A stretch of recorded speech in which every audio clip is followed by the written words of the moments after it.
welcome back to My First Stage podcast. We are here live at the NSA Influence Conference, meeting so many amazing speakers, amazing people, including my new friend, Kevin Sidebottom. Thank you. Thank you for being here. Kevin is the introverted engineer who has spent his career in sales. And sales sounds like the worst possible nightmare career for an introvert. Yes. Why did you do this to yourself? Well, it started with me on an interview on a sailboat with a gentleman that was trying to vet me for a really specific position to date his daughter.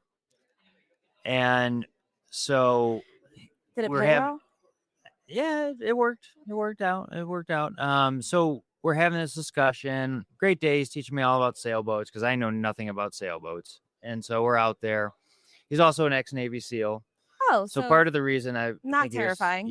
I think part of the reason he was taking me out there on the boat was maybe Did he bring the concrete shoes with him? I don't think he needed them. Just throwing it out there. Mm-hmm. So we're out there, and he says, "Well, where do you see yourself in 5 years?" And I said, "Well, be manager, some leadership position, something." And he says, "Great. Can I give you some advice?" I'm trying to date his daughter, so I'm probably not gonna sit there and say no. Especially since he could just literally kill me. We can say that on here, right? Yeah. Okay, perfect. With one hand. So, yeah. Yeah. So, I said, well, tell me a little bit more about it. And so he's like, well, I've been doing it for so many years. I'm ex-Navy SEAL, yada, yada, yada. And I said, is there much money in there? And he said, well, I've got 3 jets. And I said, tell me more. And that's literally where we just started going with it. And I leapt out of being an engineer and I went to learn from this guy. And, I've won awards. I've done $100 million deals. I've managed about $1 billion spend from an organization, his initials are FCA. And I've just done well. And that means anybody can do it. Because if I can do it as an introverted engineer, anybody can do sales. Now, the most important question here is that now your father-in-law? No. Everybody asked that. And no, that is not my father-in-law. But when I stopped dating her, he was a businessman. Mm-hmm. He kept me employed because he said I make him money. So there you go. Fair enough. Yeah. Fair enough. Yeah, it's respectable. So now you're an introvert who works in sales, who also, based on your presence at this conference, speaks on stages. I do. Yes. Why?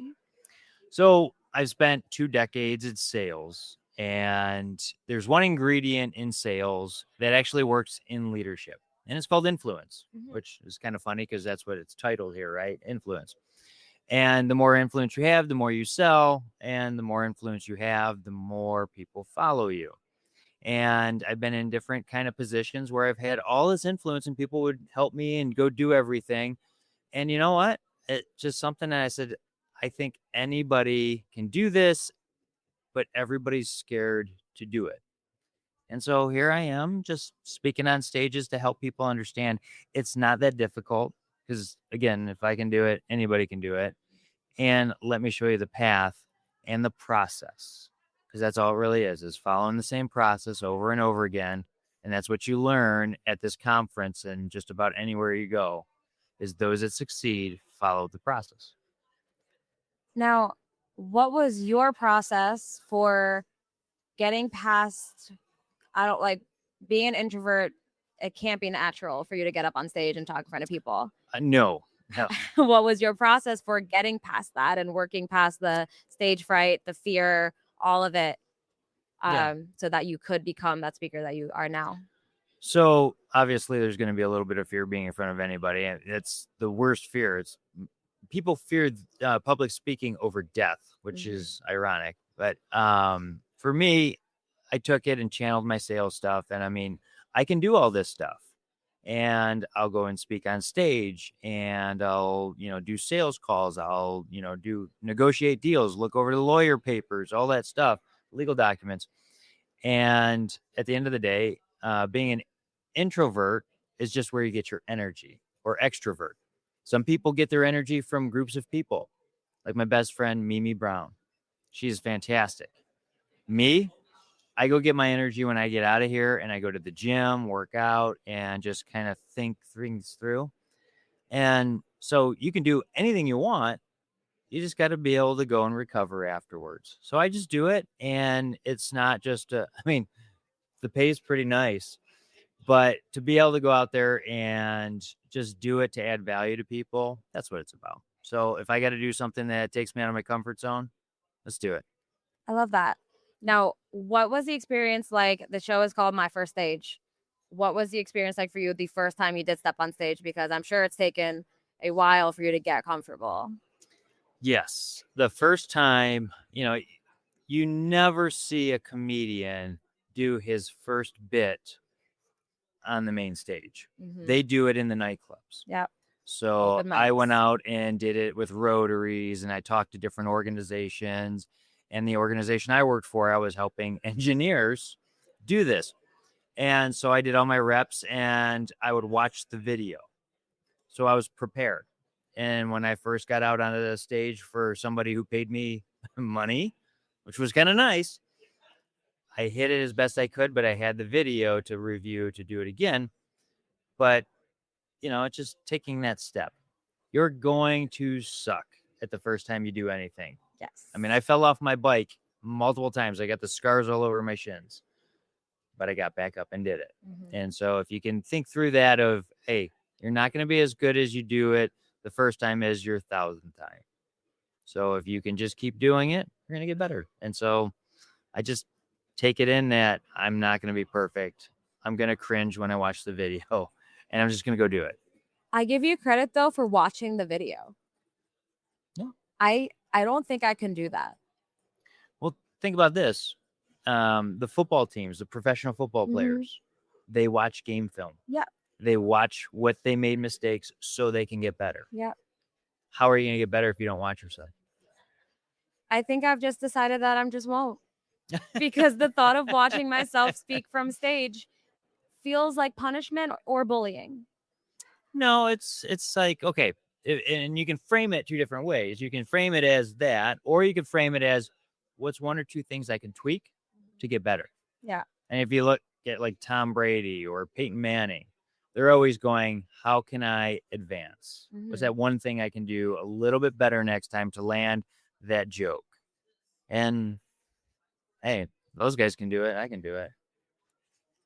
I still can't, but I am very proud of you. Very proud of you. Well, thank you. What is it now that you are speaking on the most? And like, do you have your signature talk, your keynote? Yep. Yeah, Sales Titans, Built Not Born is my signature one. I am being asked to do Mastering Influence, which is the leader's edge. And I'm being asked by, I actually got called by an organization called WIC, Women, Infants, and Children. And I said, okay, women, infants, and children, I'm not female. Okay, I don't have an infant. I have an 18-year-old and a 13-year-old, but why did it resonate with you guys that I should come talk? Because I don't think I was like feeling that I was there for that, right? I would think you would want a woman that's empowered and done all that stuff. And WIC is the one that they provide like financial support for women, infants, and children. Yes, right. And so they said, your message and your videos have actually resonated with us. And so I was like, you know what? It's not who I usually target, but I'll go and help and add value, and we'll see if that helps them and grows them. That's really interesting. Yeah. Have you done that before where you've gone and spoken to an audience that you weren't really, I don't want to say not prepared for, because I'm sure you're going to prepare for this as best as you're able, but have you gone to speak in front of an audience that isn't your norm? Yeah, I've had financial planners come talk to me, and I'm like, if you've seen my bank records, you would not hire me. But the topic is there, and that specific thing is what they need. And so that resonates with them. And hey, I've been able to help them. It's not who I target, but I will see. And I will have interview calls with people and, just make sure that I'm a decent fit. Yeah. But if I think somebody else would be better, I've actually referred a few of my friends and said, no, you should actually go talk to this person. And they've actually gotten the gig. Yeah. So, to me, and that's the other thing about sales is you can try to say you are the best at everything, but you're not. And if you guide a customer and say, you know what, I can do this okay, but you're actually going to be, and that's one of the big things I talk about is how do you make them a hero of their story in sales? And I go, I think this person's going to be better, or my competitor actually has a better offering for you in this segment for that thing. And I've had people go and buy that, but they'll still buy from me long term and come back to me because of the fact I've done that. I feel like that's a really great strategy for building trust. Yeah. Well, you need that. I mean, why lie to people Yeah. and say you're going to be good and then you epically fail? You think they're going to hire you back or listen to you or tell any of the people that they know? No. Word of mouth marketing is the best marketing still. It is. Now, have you ever had the experience of you recommended someone, they hired them, and they didn't do well? I have not, because I'll vet my friends that speak and I have trust in those people. So if I'm going to give a reference, it's not because they paid me $50 or gave me a gift card. It's because I know they're really good. Good. I feel like that's another fear is if I'm going to put my name behind this person, they now represent me. Correct. And that can be really difficult to navigate, especially we want to elevate our friends and we want to like bring them with us and everything, but they have to be able to take on that role. Yes. And it's definitely good that you haven't had to deal with that. Yes. I mean, it's people, dealing with people. How would you want to be, worked with, and how would you want someone to help you? I am not having my sister come out and do a motivational speech ever. But if somebody needed hard truth, she's the person to go to. And, and everybody knows different people that they would recommend for certain things.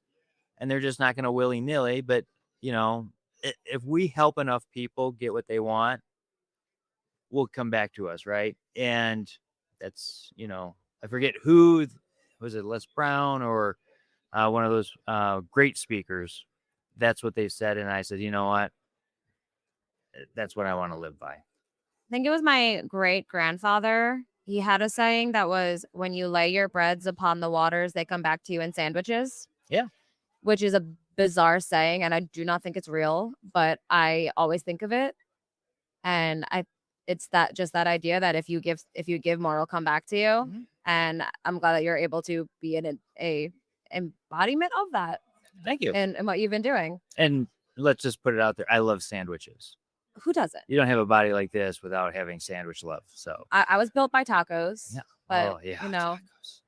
Let's not get into the food topic because I will go on for hours. we don't need drool on the microphone. No, Fat Kevin will come out. It'll be a party. I love it. And now jumping a little bit back to that, speaking in front of your non-typical audience, do you have any tips and tricks for tailoring your content to really connect with that audience? Yep. Yeah. So when I do the call with the people who want to hire me, I make it mandatory that we have a follow-up call at least 3, maybe 6 months out. And I want to talk to people who are going to be there. What are your pain points? And we go through it. I had 6 people on for WIC because I wanted to really make sure I understood them, right? And I said, what are your pain points? And everybody said, well, mine's different. Okay, well, let's lay them out there. And a lot of them are actually similar because they're all in the same category. And they're all about people. But I want to make sure that I understand them. You're going to do your research. But having those calls where you have all those other people that are going to be there in attendance and ask them questions so you can put your best foot forward, it's going to set you up for success. It's amazing how many times the answer is just ask. I get asked all the time, how do I know what my audience wants? And I'm like, it's the most simple answer is ask them. Yes. And yet it's overlooked. Yeah. Assumption. You know how the whole thing about assumption, right? Yep. Yeah, we won't go there. It's a clean show, guys. Yes. But we'll keep it clean. I think y'all can fill out the blanks. Now, this has been really great advice, and I love everything you have to say. How can people find out more about you, your Sure. speaking, your brand, everything that you're doing? Yep. You can find me at kevinsidebottom.com, and I have a YouTube channel where I put out videos. So there's tons of videos in there that have just one takeaway, just so you can go in there and go, okay, this I can use this. And they're not very long. I don't want to be that boring guy. But don't look at the ones 2 years ago. Let's go with the fresh ones. Look at the old ones. Yeah, no. In fact, I used to have blooper reels in there just to show people how bad it was. It looked like Jim Carrey Yeah. in some of his movies. It was great. Oh, we still put out blooper reels. Oh, do you? If we have an episode that just like goes sideways, and we'll take it out of the episode, but we will release it almost like a trailer to the episode. Really? Oh my God, yes. Do you It's get the a lot best more hits on part. that? Oh, of course. It's the best part. Oh my God. Okay, I'm The doing best it. part. I'm doing it. Thank you. Thank you for that. Yes. Yes. Go release your bloopers. Oh, I am now. We're all human. got a We lot all, of we them. all make mistakes. Oh yeah. And if you're lucky enough to catch it on camera, the world deserves to see it. Oh, they will. They will now. I love it. And I cannot wait to see those bloopers. And I cannot wait for y'all to hear this next episode. So hit that subscribe button and come back every week for more conversations with speakers about their first stage. Talk Thank to you you. next time.